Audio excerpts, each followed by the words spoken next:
Caríssimos alunos, sejam todos muito bem-vindos à nossa primeira videoaula da disciplina de Matemática Financeira e Análise de Investimentos. Ao iniciarmos os estudos dessa disciplina, algumas perguntas inevitavelmente passam pela cabeça de vocês. Qual o campo de aplicação desta área? Qual a sua utilidade prática? Ela fará alguma diferença em minha vida? Bem, o campo de aplicação da matemática financeira, em particular, é bastante amplo, pois suas técnicas são necessárias nas operações de financiamento de quaisquer natureza, crédito a pessoas físicas e a empresas, financiamentos habitacionais, crédito direto ao consumidor, dentre outras. Essas técnicas financeiras, incluindo-se agora a análise de investimentos, são também úteis quando você tem de decidir entre investimentos alternativos. Nessas situações, é o uso dessa técnica que permite conhecer os custos e os eventuais benefícios dessas operações, possibilitando a tomada de decisão mais racionais. Em gestão de negócios públicos ou privados, seu conhecimento é absolutamente imprescindível, uma vez que os custos dos financiamentos dados e recebidos e boas decisões de investimentos são peças centrais do sucesso da gestão. A matemática financeira faz parte do conteúdo na grade curricular do ensino médio. Temas como juros, montantes, são aplicados e utilizados na solução de problemas que envolvem cálculos financeiros no contexto atual. Cabe ressaltar que a história da humanidade os homens utilizavam vários métodos financeiros em diversos ramos de atividades comerciais e bancárias. Quando se faz uma pergunta a uma pessoa quanto ela ganha, por exemplo, quase sempre a resposta não condiz com a realidade. Porque imagina-se alguém cujo salário bruto mensal seja de R$1.000. Ao responder quanto ganha por mês, essa pessoa dirá imediatamente, eu ganho R$1.000. Se for um profissional com carteira assinada, a resposta estará errada, pois desse valor ele precisaria deduzir os descontos oficiais, como do INSS, por exemplo. Sendo assim, o valor real do seu ganho seria em torno de R$850. A história da humanidade mostra que no período paleolítico, os homens viviam em comunidades restritas, tirando da natureza todos os produtos de que tinham necessidade. Sem dúvida, devia existir muito pouca comunicação entre as diversas sociedades.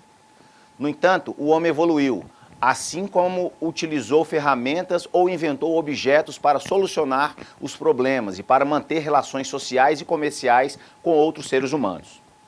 Com o desenvolvimento do artesanato e da cultura e em razão da desigual repartição dos diversos produtos naturais, a troca comercial mostrou-se necessária. Ideias relativas aos números, como troca de produtos, a percepção das formas e suas representações, tornaram-se possíveis graças às pistas oferecidas pela natureza. Observando os fenômenos de que se repetem regularmente, é possível dizer que, olhando para o céu e à sua volta, o homem desenvolveu ideias que levaram à criação da matemática e de outros conhecimentos. O primeiro tipo de troca comercial foi o escambo, fórmula segundo a qual se trocam diretamente e, portanto, sem intervenção de uma moeda, no sentido moderno da palavra. Vejamos. Ressalta-se que a troca comercial do escambo muitas vezes era feita de maneira desigual, que possibilitava sempre a existência de um grande desequilíbrio nas operações das trocas, principalmente quando um comerciante ou artesão dominava algum método matemático para assegurar uma troca extremamente desigual, explorando, obviamente, o grande desejo ou interesse de seu interveniente. Há cerca de 10.000 anos, nossos antepassados descobriram que podiam alimentar-se através da troca de produtos e assim, aos poucos, foi se estabelecendo nos vales às margens de grandes rios como o Nilo, no Egito, e o Tigre e Eufrates, na Mesopotâmia, entre outros. A partir daí, teve início um novo modo de vida, com terra cultivada, aldeias e a necessidade cada vez maior de organização. O planejamento, ainda que muito rudimentar, da produção das terras, dos rebanhos, a divisão das áreas cultiváveis das colheitas, a quantificação para o comércio. Assim, as primeiras necessidades de contagem até o conceito de finanças transcorreram várias gerações, deixando a contribuição no crescimento comercial na Idade Antiga. Diga-se de passagem que o surgimento dos números foram fundamentais para a venda e compra de um produto, bem como na troca de uma mercadoria com outra. A primeira unidade de escambo admitido na Grécia pré-helênica foi o boi. No século 8 a.C., na Ilíada de Homero, uma mulher hábil para 1000 trabalhos é assim avaliada em 4 bois, a armadura de bronze de Glauco em 9 bois e a de Diómodes, que era de ouro, em 100 bois. Ademais, numa lista de recompensas vem, se sucedesse, na ordem de valores decrescentes, uma copa de prata cinzelada, um boi e um meio talento de ouro. E não é por acaso que a palavra latina pecúnia, de onde derivam nossos termos pecúlio e pecuniário, quer dizer fortuna, moeda, dinheiro, provém com efeito de pecus, que significa gado, rebanho. Além disso, o sentido próprio da palavra pecúnia corresponde ao ter em bois.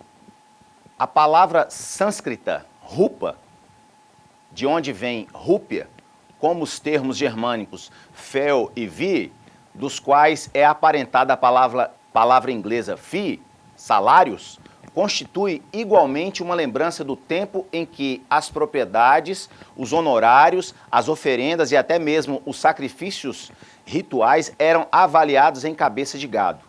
É, aliás, em bois que se faz ainda a avaliação do dote das moças em certas regiões da África Oriental.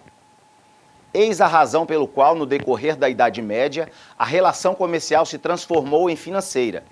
A troca, venda ou compra caracterizou o sistema financeiro de uma sociedade para o desenvolvimento econômico. Daí surgiu termos como lucro, prejuízo, capital e falência. Logo, todos esses termos são aplicados em situações de matemática financeira, porém com estratégias e métodos diferentes e utilizados pelos estudiosos da área. Enfim, o intercâmbio comercial ou financeiro favoreceu as aplicações nas resoluções de problemas, possibilidades e respostas para o uso do cálculo em determinadas situações. Dessa forma, a economia precedeu igualmente o uso da moeda nas situações financeiras. A troca de gênero a partir de matérias-primas ou objetos de grande necessidade foi fundamental para o sistema financeiro nesses períodos. Logo, os conceitos da matemática financeira foram surgindo devido às situações encontradas em diversas sociedades e culturas. Mas nos dias atuais, os conceitos estão relacionados aos investimentos ou financiamentos. A partir do século XV, países como Holanda, Espanha, Portugal e, posteriormente, século XVII, a Inglaterra, fortaleceram-se, assumindo a liderança do comércio e intensificaram o transporte marítimo para suas mercadorias, por oferecer maior segurança do que por terra firme, onde frequentemente os mercadores eram saqueados. Esses países, então, atingiram uma nova posição no mundo pela navegação, o que aumentou seu poder marítimo.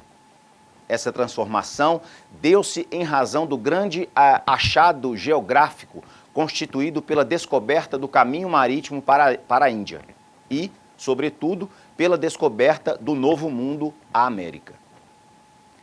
Na realidade, a América tornou-se uma nova estratégia para o fortalecimento do mercantilismo. Contudo, o advento do mercado e o surgimento de vários portos comerciais, as vendas e as compras impulsionaram a circulação de dinheiro e metais preciosos, como o ouro, nas colônias americanas.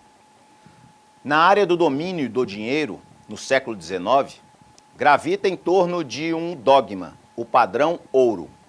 Um meio circulante, são conversível em ouro, vicioso se calcado sobre a moeda fiduciária.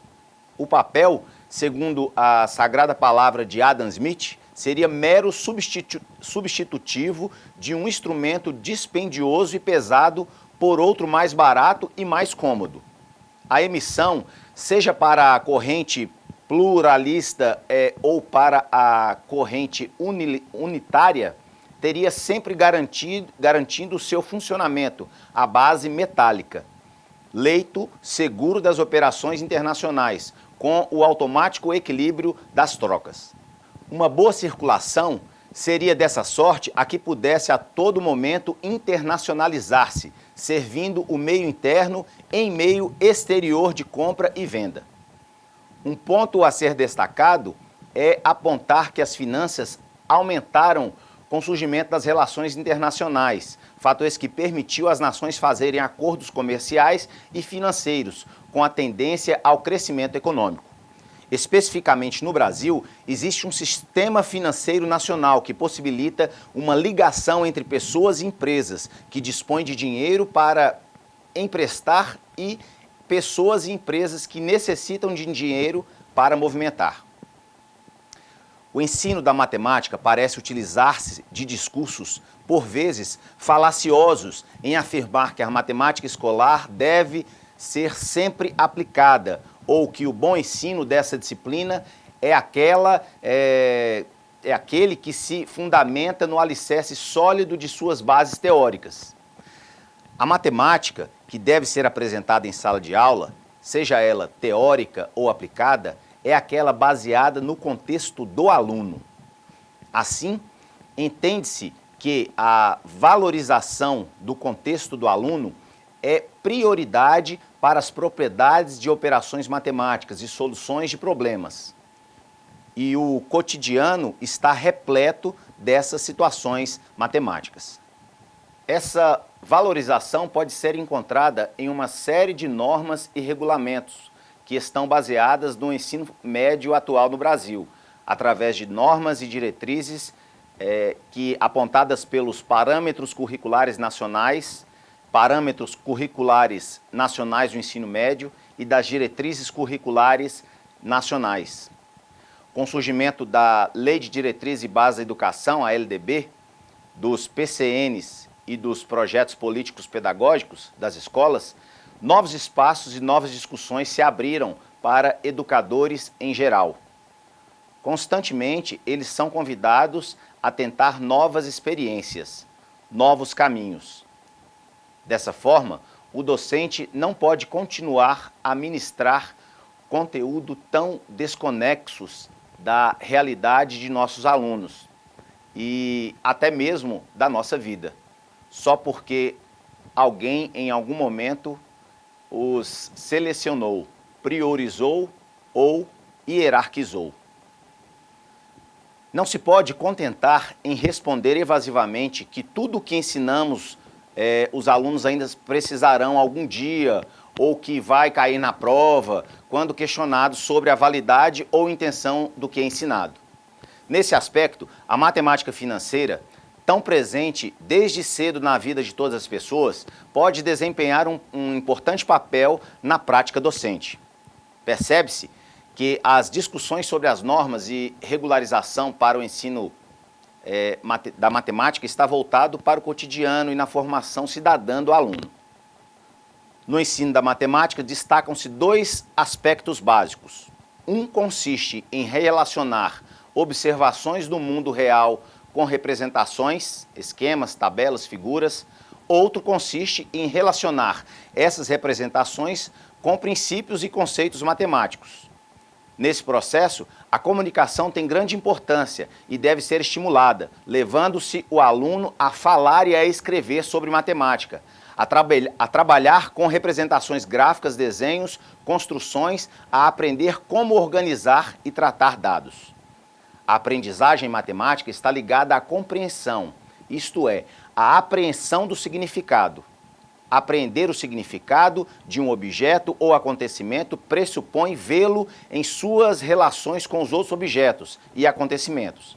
Assim, o tratamento dos conteúdos em compartimentos estanques e numa regida sucessão linear deve dar lugar a uma abordagem em que as conexões sejam favorecidas e destacadas. O significado da matemática para o aluno resulta das conexões que ele estabelece entre elas e as demais disciplinas, entre ela e seu cotidiano, e das conexões que ele estabelece entre os diferentes temas matemáticos. O Parâmetro Curricular Nacional de Matemática permite relatar que os aspectos básicos são fundamentais para o uso da linguagem no dia a dia. Vale ressaltar que a importância da compreensão dos fenômenos matemáticos pelos alunos em diferentes situações deve ser algo comum no dia a dia da docência.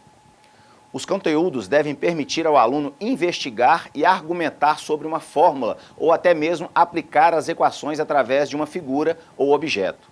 A LDB, Lei de Diretrizes e Bases da Educação Nacional, ao considerar o ensino médio como última e complementar etapa da educação básica, e a resolução do Conselho Nacional de Educação de 1998, ao instituir as diretrizes curriculares nacionais para o ensino médio, que organizam as áreas de conhecimento e orientam a educação à promoção de valores como a sensibilidade e a solidariedade, atributos da cidadania, apontam de forma que o aprendizado de ciências e de matemáticas, já iniciado no ensino fundamental, deve encontrar complementação e aprofundamento no ensino médio. Nessa nova etapa, em que já se pode contar com uma maior maturidade do aluno, os objetivos educacionais podem passar a ter maior ambição formativa, tanto em termos da natureza das informações tratadas, dos procedimentos e atitudes envolvidas, como em termos das habilidades, competências e dos valores desenvolvidos. Convém lembrar que as discussões relativas ao ensino médio ao longo de sua tumultuada história têm sido a da sua especificidade, até hoje não claramente equacionada. Diga-se de passagem que essa etapa está vinculada na perspectiva da preparação do aluno para o ensino superior e que são abordados diversos conteúdos em sala de aula. Um ponto de partida fundamental é que os conteúdos estejam voltados para o contexto do aluno. E, em se tratando de matemática financeira, o professor, nessa etapa, se depara por diversas situações relacionadas ao desenvolvimento pedagógico, às estratégias de conteúdo e da formação e do exercício profissional do professor como um dos meios indispensáveis à melhoria do ensino público.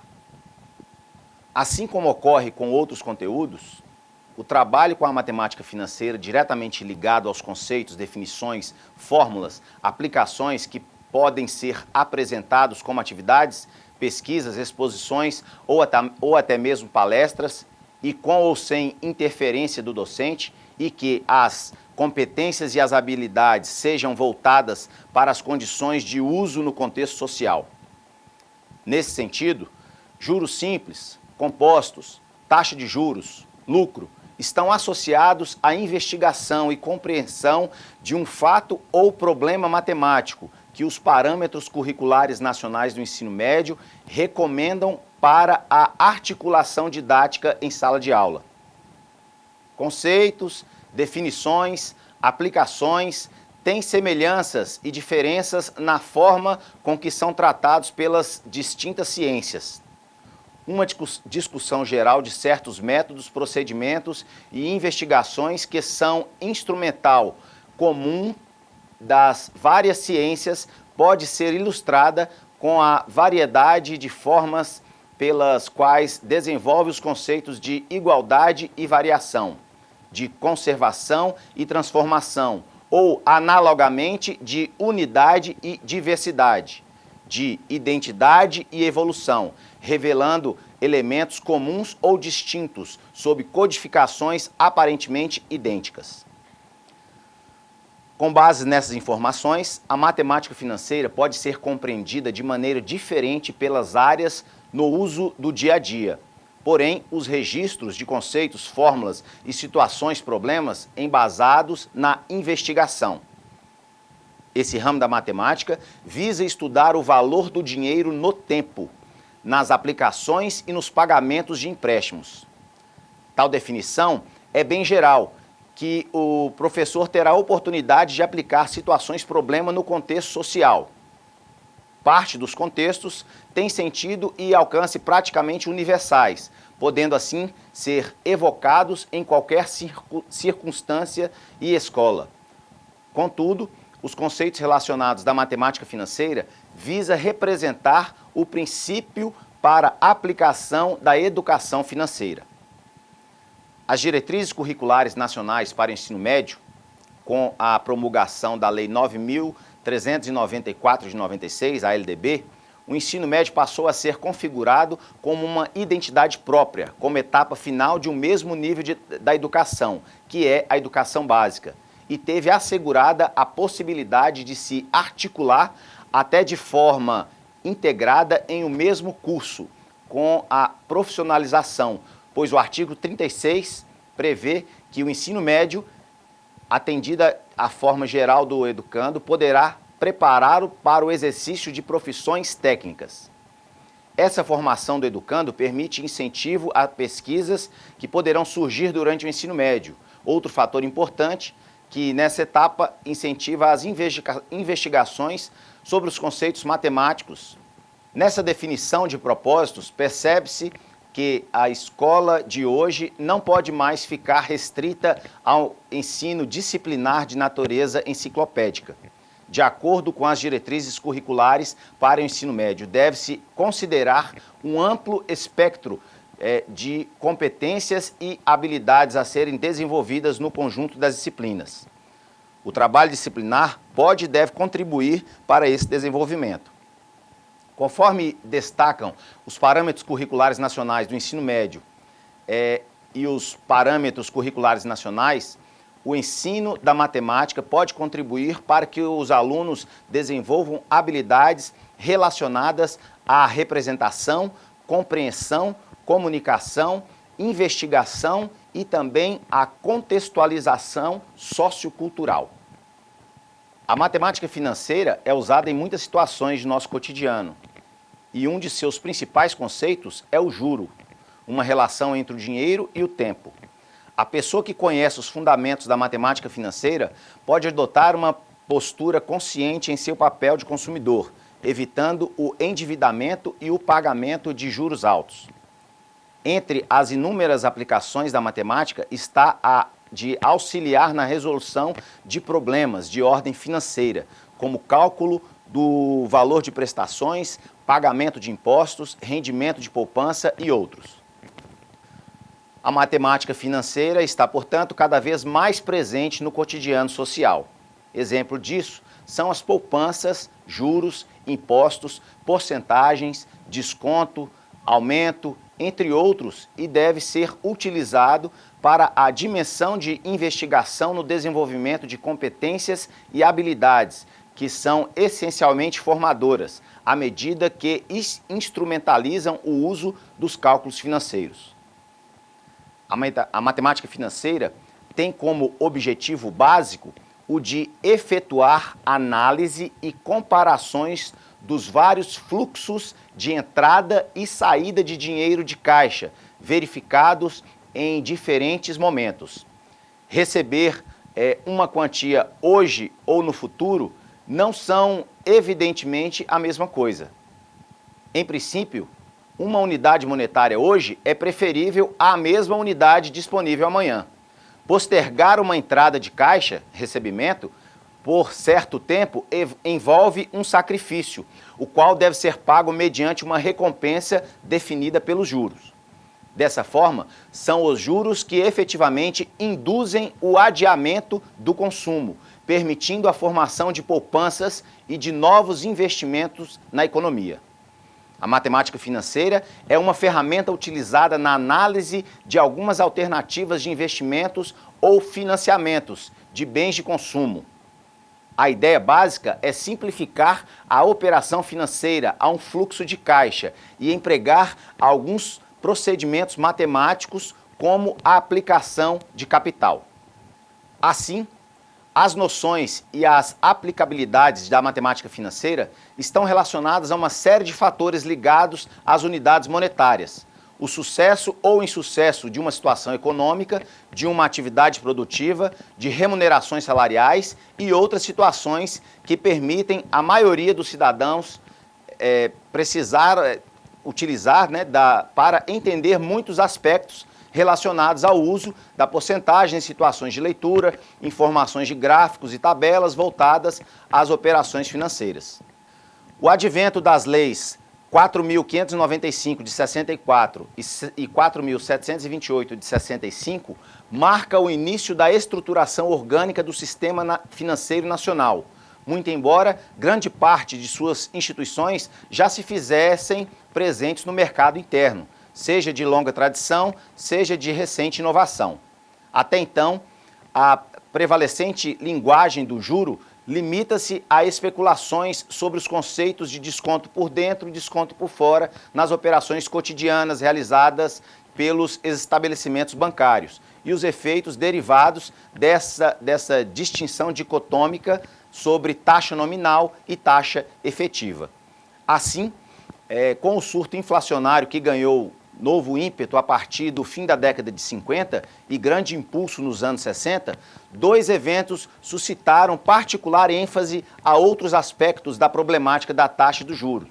A componente do efeito inflacionário nos rendimentos de aplicações financeiras e a propensão para as inversões de curtíssimo prazo, motivando a adoção das fórmulas exponenciais, baseada na capitalização diária do juro incidente nas operações de créditos, ativas e passivas. Assim, ao de taxa nominal e taxa efetiva, acresceu-se a importância da determinação da taxa real dos rendimentos adequada aos infratores. No Brasil, o conjunto de instituições que possibilitam a ligação entre pessoas e empresas que dispõem de dinheiro para empréstimo, as pessoas e as empresas que necessitam de dinheiro e oferecem para tomá-lo emprestado, é denominado Sistema Financeiro Nacional. Fazem parte desse sistema os bancos comerciais, a Caixa Econômica Federal, as cooperativas de crédito e as instituições similares. Esse sistema, que movimenta vultosos recursos diariamente, é regulamentado por lei e permeia todo o território nacional, influenciando a vida de todos os brasileiros. Bem, pessoal, fizemos nessa aula uma contextualização geral da disciplina em questão no cotidiano, tanto da educação como de nossas vidas. Na próxima aula, abordaremos termos e questões mais práticas voltadas à matemática financeira. Fiquem com Deus, bons estudos. Até lá!